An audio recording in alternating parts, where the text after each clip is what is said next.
आपकी तीसरी पीढ़ी भी आ जाए, धारा 370 वापिस नहीं आएगी।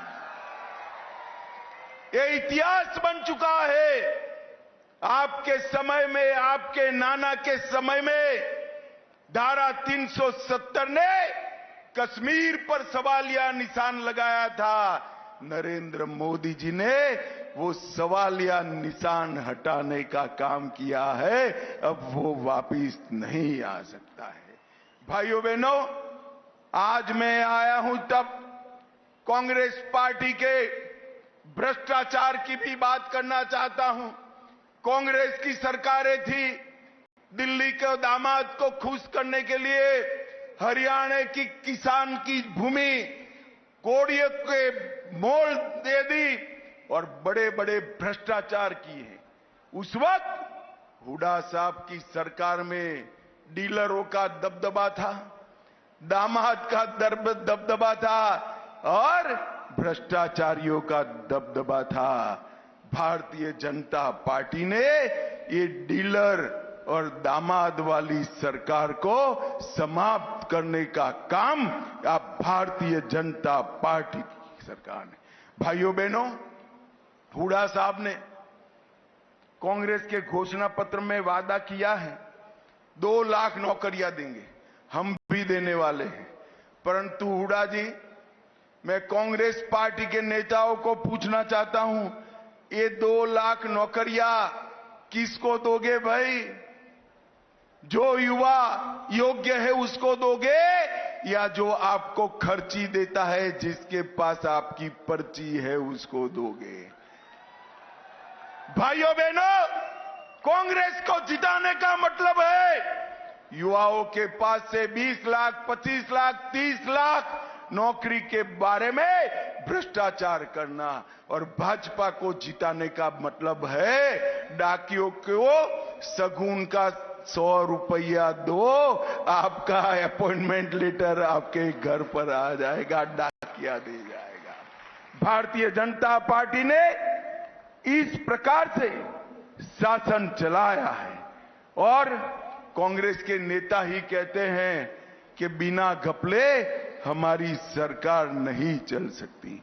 भाइयों बहनों, मैं आज यहां कहना आया हूं, पंजाब से सटा हुआ क्षेत्र, हरियाणा पंजाब से सटा हुआ क्षेत्र, हम पूरा देश सिख गुरुओं पर नाच करता है।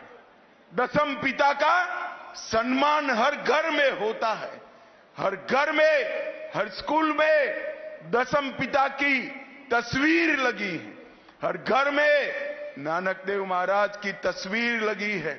और ये राहुल बाबा कहते हैं सिखों को भारत में पगड़ी पहनने की स्वतंत्रता नहीं है, सिखों को भारत में कड़ा पहनने की स्वतंत्रता नहीं है, सिखों को भारत में गुरुद्वारे में जाने की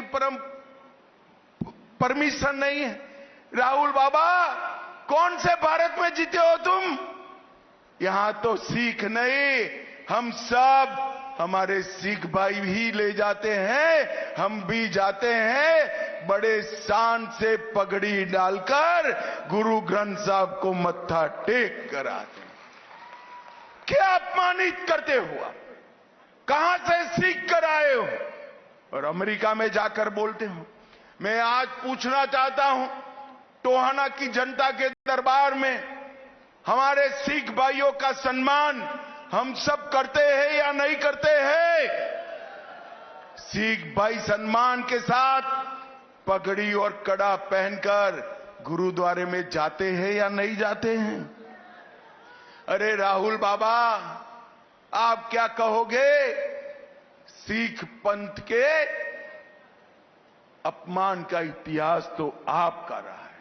दिल्ली के दंगों में आपकी सरकार थी, हजारों सिखों का रोड पर कत्लेआम हुआ, बच्चे और माताओं को भी नहीं बख्शा। और आपके पिताजी ने कहा था बड़ा दरख्त गिरता है तो भूमि हिलती है। राहुल बाबा, अगर आपको कुछ करना है तो कोई गुरुद्वारे में पगड़ी डालकर जाओ और हमारे सिख भाइयों की माफी मांगने का काम करो, माफी मांगने का काम करो। भाइयों बहनों, हरमिंदर साहेब का अपमान हो या सरदार मनमोहन सिंह का अपमान हो, ये कांग्रेस पार्टी ने ही किया है। भाइयों बहनों, आज मैं कहने आया हूं 10 साल के भारतीय जनता पार्टी के शासन में धुआं मुक्त हरियाणा हमने बनाया है, पढ़ी लिखी पंचायतें देने का काम हमने किया है, हरियाणा बासमती चावल में देश का सबसे बड़ा निर्यातक बना है, हर 10वां जवान सेना में हरियाणा से है। और ये एमएसपी करते हैं, किसी अंग्रेज ने इनको लिख कर दे दिया है, वो एमएसपी बोलते रहते हैं। एमएसपी का फुल फॉर्म भी मालूम है? राहुल बाबा, आपकी सरकारें थी, आपने कितना एमएसपी पर खरीदी किया? चीट लेकर आ जाओ, हमारा बबली चौराहे पर आ जाएगा और हिसाब किताब आपका कर दे।